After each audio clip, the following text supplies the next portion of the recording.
Yeah, thank you, Carter, and thank you everybody for being here today. I actually want to start off and congratulate Tyler Van Dyke, who I believe has just been named the ACC Rookie of the Week, and Jalen Knighton, who is the ACC Running Back of the Week, both well deserved, and for certain we needed every bit of their contribution to defeat a really good NC State football team on Saturday night. But obviously in our league, I think the biggest score line of the day took place in Heinz Field with Clemson going down to Pitt, and Pitt really deserved winners. I mean, won the game, played outstanding. You know, when you see someone put 464 yards of offense on Clemson's defense, that stands out. And Kenny Pickett right now is, you know, he may be the best quarterback in the country, and we've played some really good quarterbacks this year. So another great challenge for us. Obviously, it was a good feeling in the building yesterday when the players came in, but I would say it was a quick turnaround in terms of putting the state win to bed and getting our attention on Pitt, because they're certainly deserving of it right now. I mean, them and Wake Forest are the class of our league, so we got a chance to go on the road against another top, 17th ranked team, and get into another great. We've had great games with Pitt in the past, and we expect this to be no different. Questions? Great, thanks, Coach. We'll start with Susan Miller-Degnan from the Herald. Susan, go ahead. Hi, Manny. How much did this victory kind of reinvigorate the team as a unit, and how has it affected their psyche going into Pitt? And I also wanted to know a little more about Jalen. He brings kind of a double dimension to the offense and how important he's been. Well, Susan, there's no question that winning helps your confidence. I think as was on display, I mean, the guys were working, the guys were fighting for each other, but you want to see confidence. And that's, I mean, if you look at Pitt, look at the season that Pitt's had, how confident they've gotten week in and week out with how they've played. You can make the same argument for NC State. I mean, winning does breed confidence if you manage it the right way and continue to improve. So it was good, as I mentioned, it was good to see their efforts rewarded with a victory. But there's still plenty of things on that tape that need to be fixed, that need to be improved for us to really be the team that we want to be. And then, as you mentioned, Jalen, I think there's two things that are exciting. One is obviously the explosive nature to his game, not just as a runner, but as a receiver. We've seen that 2 weeks in a row, scoring touchdowns from way out, and what that does to a game, because, Pitt's always very difficult on defense. And, sometimes it's going to come down to explosive play. There's not going to be a lot of pretty long drives against a Pat Narduzzi defense. So the ability to break an explosive run or to get out on a pass play and to go all the way, you got to do that sometimes against defenses like what we faced last week and what we'll face this week. But I'm also really proud of Jalen and his ability to run in between the tackles and get some of the hard yardage in there, not just everything being out on the perimeter. And some of those plays are as important. Sometimes getting 4 yards when, maybe 2 are available, those are important as the big ones as well. So I think he's very well rounded. He's playing with a lot of confidence, and like I said, we sure need it. Thanks. Next, we're going to Matt Shodell. Matt. Oh, hey, Manny. So to build on Susan's first part of her question a little bit, so like the teams are playing so hard, I can't remember, honestly, seeing many teams playing this hard. So I was wondering, the driving force for that. I mean, obviously they're playing for each other, for the coaches, like normal, but is there maybe like something extra going on? In the past, there's the us against the world thing from Miami. Is this maybe in a sense like us against the negativity on the outside type deal? Like, I just wanted to sort of get your thoughts on that. It would be hard to say exactly what makes 100 people play hard in terms of that type of psyche. I do think it's kind of, starts in our off-season program. I mean, we've obviously had some ups and downs in 3 years, but one thing we've done every year is we've had some big comebacks, whether I was coming back down from 28-0 against Virginia Tech. Last year, obviously 2 double-digit fourth quarter deficits on the road, where we came from behind. I mean, the team has shown mental toughness and the team has shown resilience. Obviously this year they've been put to a different type of test with the way that we've started. But I got to credit the players. I think it's part of the leadership. I think it's part of the people that we have. We got really good kids, and we got kids that want to fight. They're in it together. And I think it's that mix of old leadership and young guys, giving us a boost that's really helped us, through these last few weeks. Next, we'll go to Tim Reynolds. Tim, go ahead. Thanks, Carter. I'm having a video issue, so sorry, Manny. I hope you can hear me at least. You mentioned, Pitt and Kenny Pickett. Obviously, they are off to a great start. A lot got made, about 7 different Coastal champions in 7 years, and this is sort of Pitt's turn, I guess, right now to at least midway through the year to set itself as maybe the best team in the division. What is it about the Coastal that has led to this never-ending roller coaster of it's just really, really good, or really, really difficult to be, for lack of a better term, dominant in this division, more than maybe 1 year in a row? Trying to think of a good way to put it. And I'm trying to think broadly, more broad than our division and more broad than our conference. You could probably make an argument that in any league around the country, that unless you have a team that, there are certain programs that right now that have that are in that top 6 mode, that have been that top 6, top 8 mode, and have been there now for a bit of a run. And those teams usually dominate those conferences. And then what's left is, if you don't have one of those teams, then you're probably gonna have a lot of parity. You're probably gonna have different types of champions.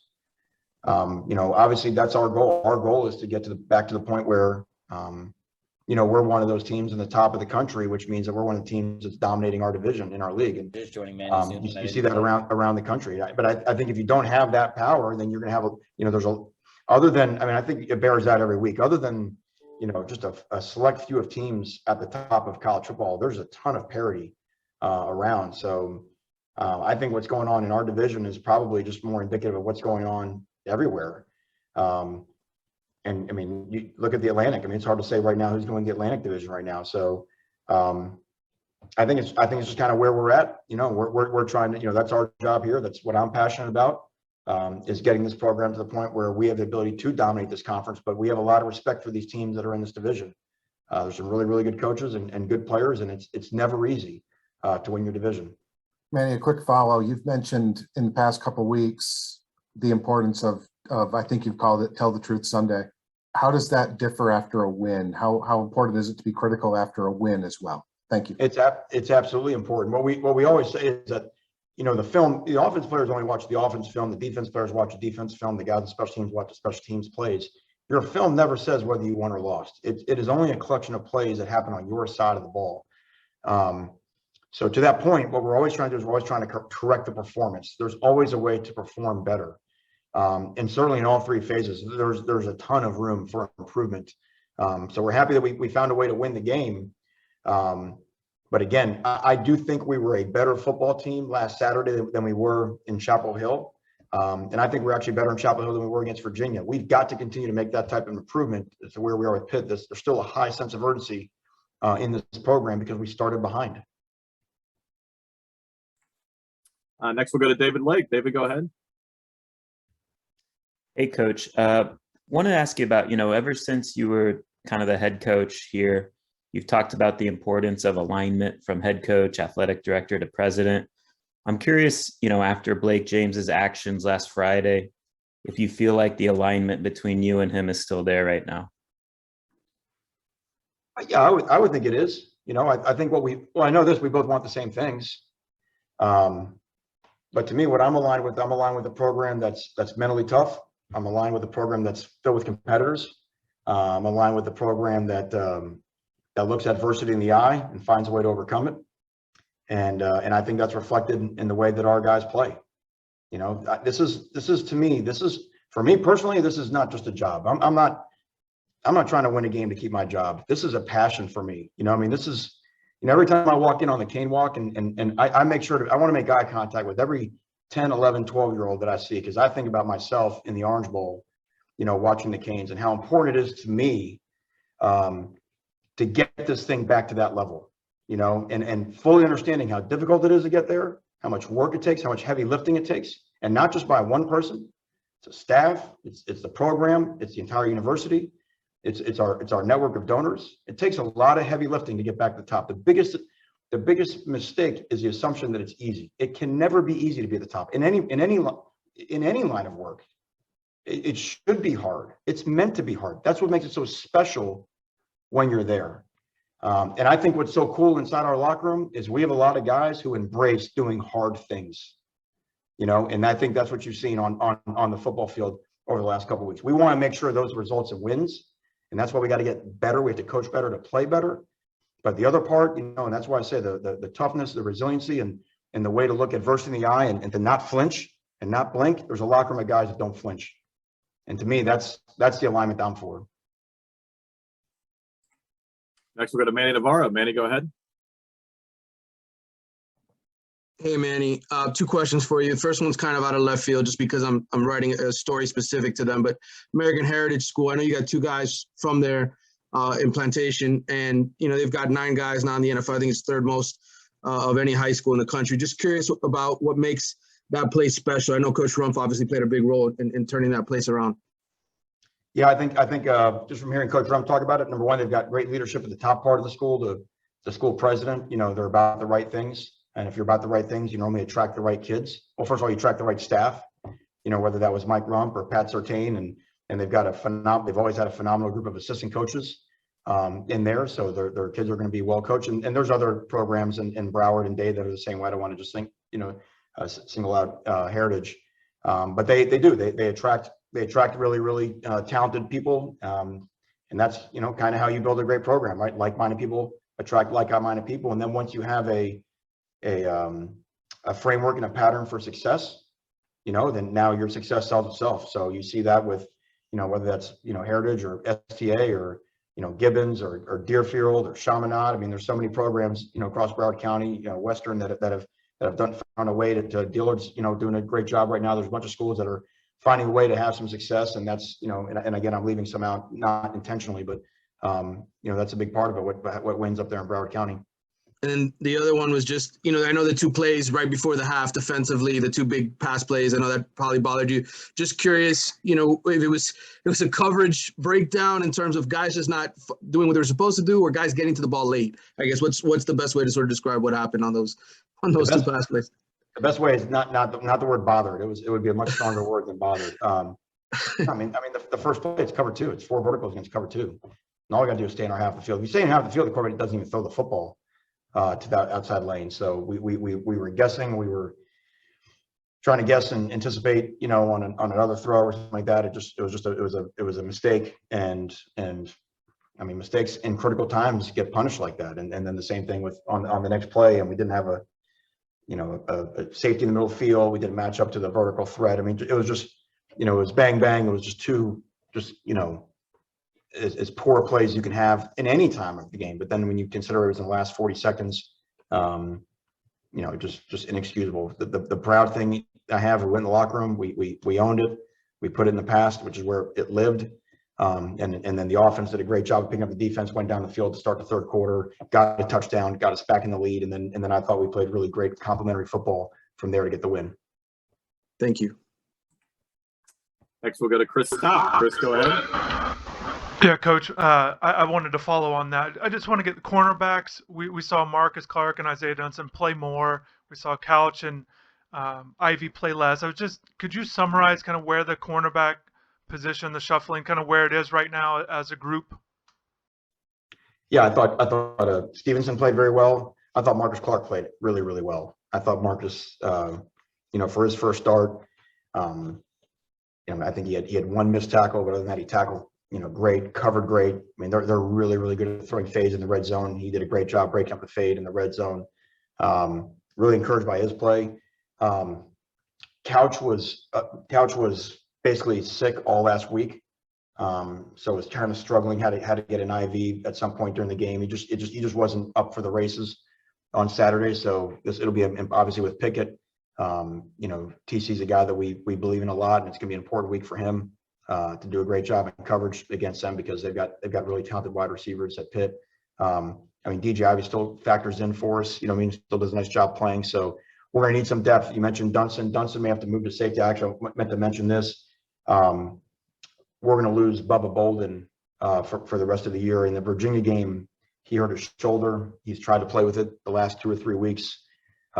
It's affecting his tackling. It's affecting his overall play. And he can't be the player out there and help us, especially at that position where it's unfair to have a guy kind of playing with half an arm. So he's got to get an operation on that to get it fixed. So Bubba will miss the rest of the year, and it's a tough loss for us with the leadership he brings and the communication he brings to us on the back end. But another opportunity for some of the guys, the young guys, to step up and claim playing time. Next, we'll go to Tom Dangelo. Tom, go ahead. Okay, here I am, sorry.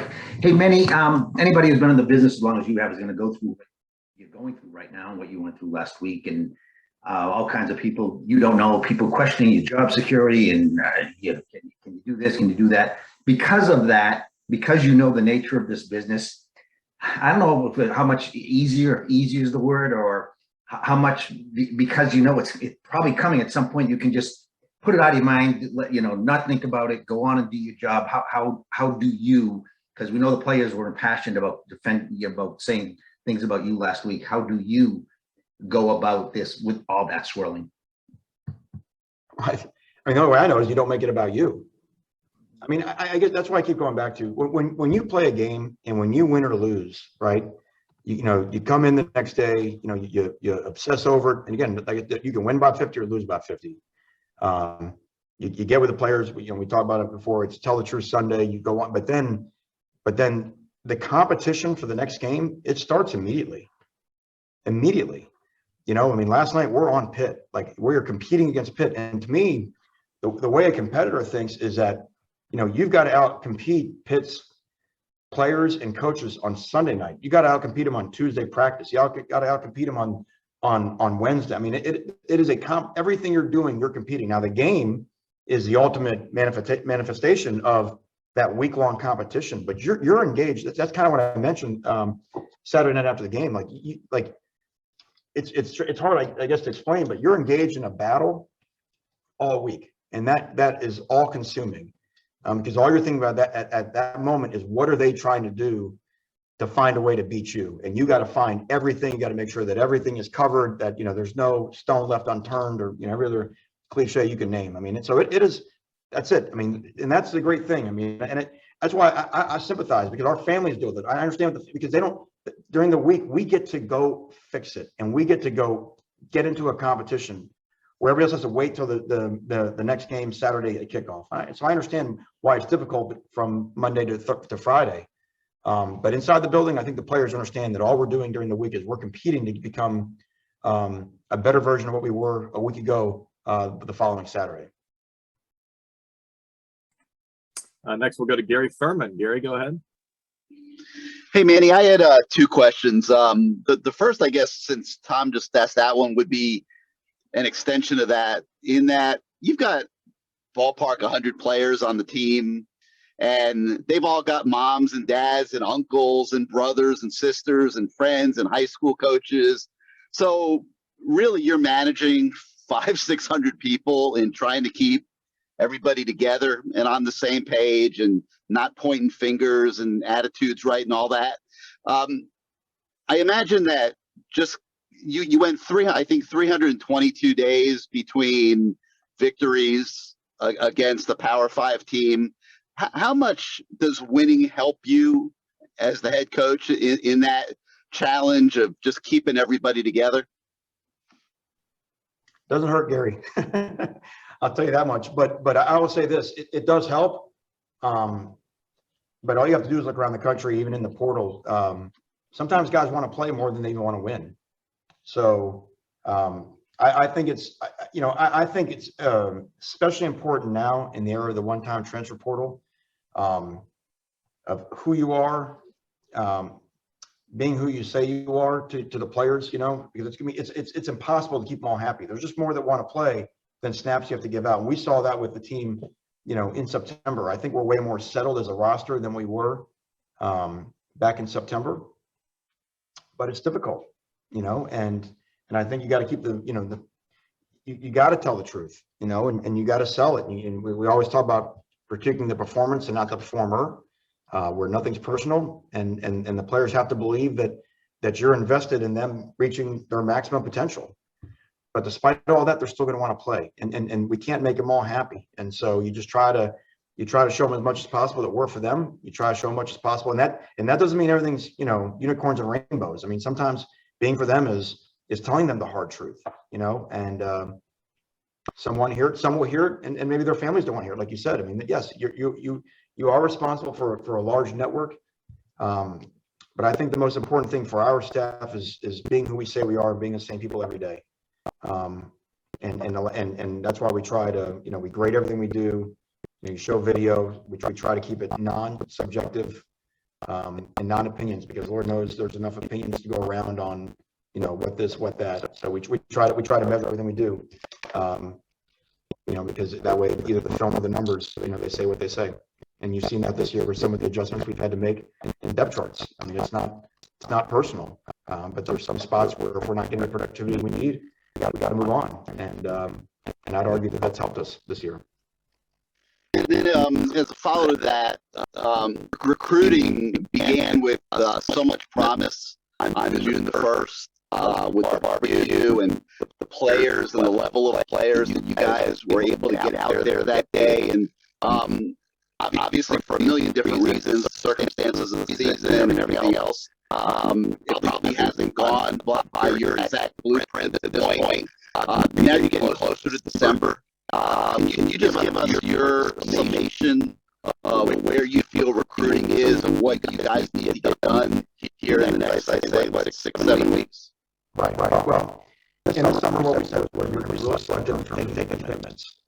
And we were, but we really started to have commitments. And we think, oh gosh, they don't have commitments of whatever the average ranking, but some of them top 15, top 20, or whatever it was.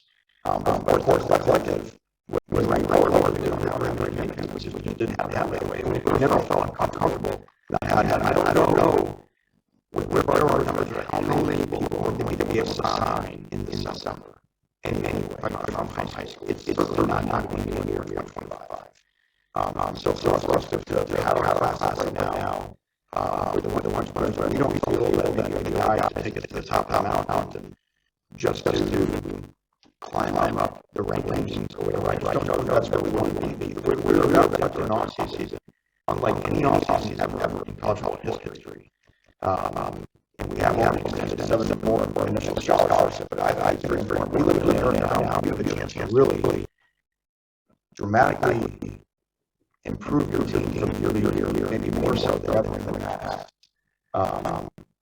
So yeah, and here also. So I mean, sometimes where you're at factors into what the cycle is like locally, and what spots are deeper than other spots per se.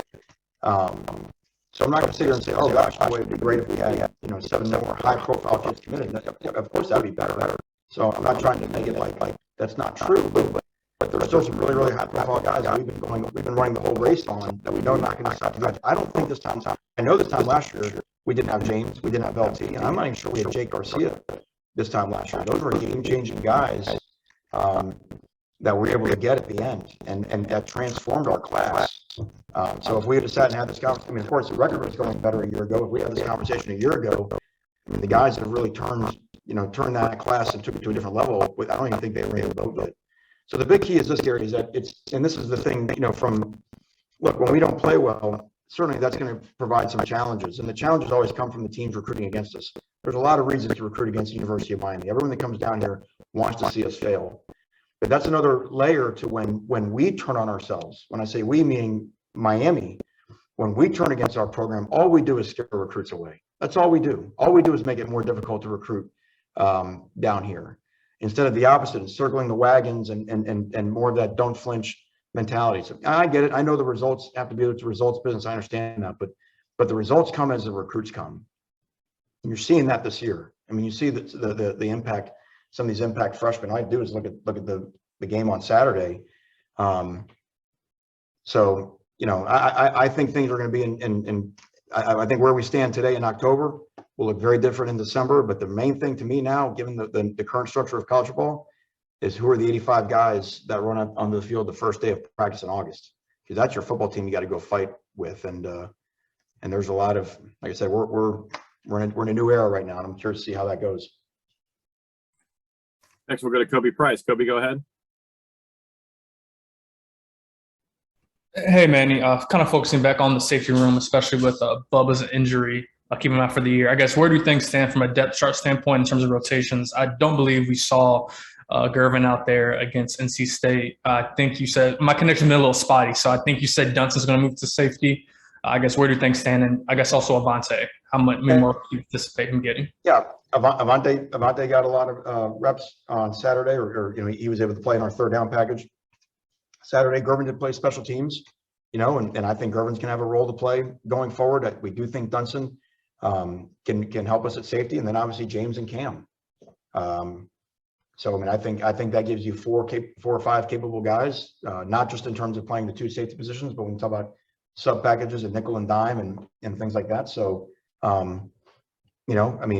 like I said, I don't think it's just one guy replaces someone like Bubba, but I think we feel good about the depth we have and the way that we've been developing. I think it's been very difficult. I think T-Rob's and DVD both. DVD get Marcus ready to go, and T-Rob with those two young freshmen. Now it's hard to play two true freshmen at safety. That's we did it with three linebackers here, back in 2016, but to do it with two safeties that doesn't happen very often. And the way those guys play, they're not perfect, and they know there's places they need to improve. But to go out there and to be able to function and not have bust and cut guys loose and that type of thing has been impressive to see.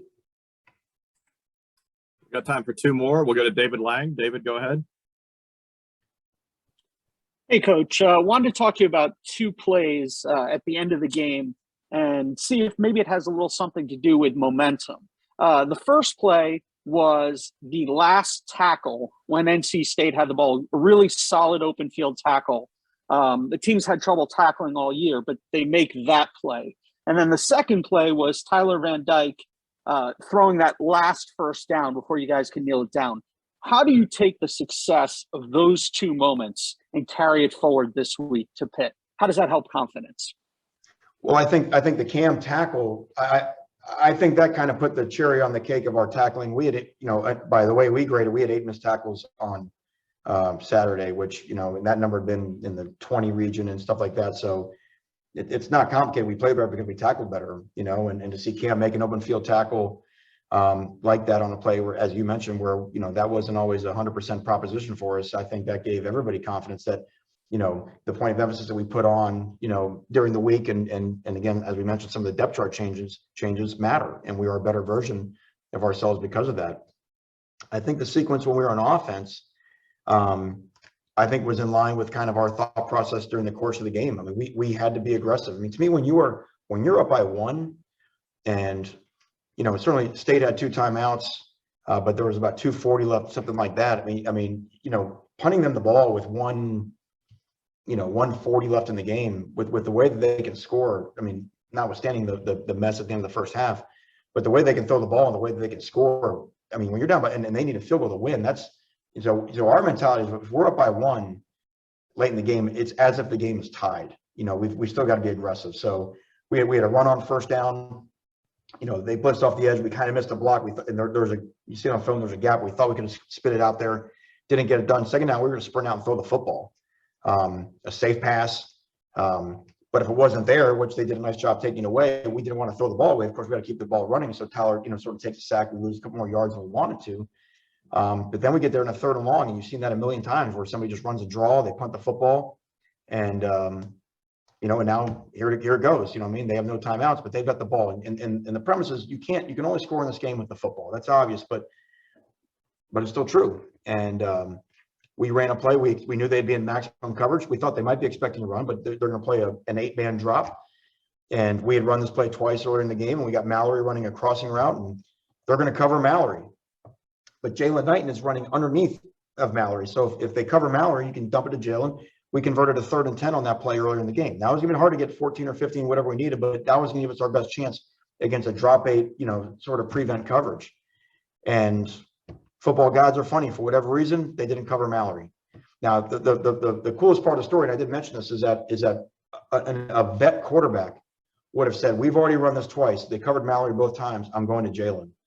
And for Tyler to trust his read and it happened, it was like the parting of the Red Sea. And all of a sudden Will breaks over the middle of the field and stick it on him was big time. And then Will did a great job. He kind of throttled down because he was open in the middle of two, zone defenders.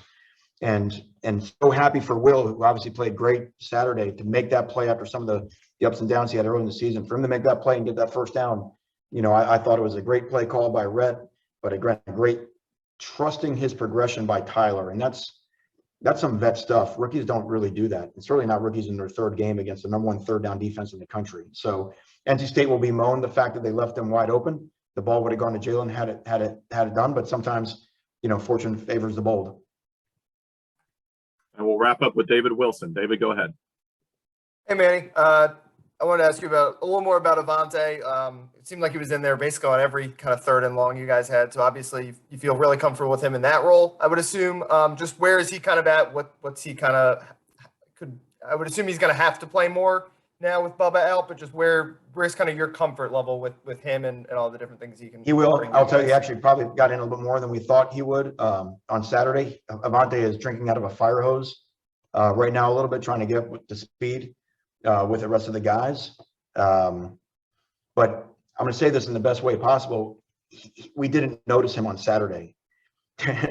and sometimes, like, with DBs or like offensive linemen, if you don't notice them, it's kind of actually sometimes a good thing. I mean, certainly, you want to make PBUs and interceptions and whatnot, but that just means that, more often than not, he was where he was supposed to be. He did his job. And again, as we kind of say around here, when talented guys do their job, usually the talent will come out. So proud of him for that. But I think, again, whether it's on our dime package, getting more comfortable with the base defense, depending on what the game plan is that week, I think that's kind of where that's sort of the platform to grow off of. And then special teams where he played as well.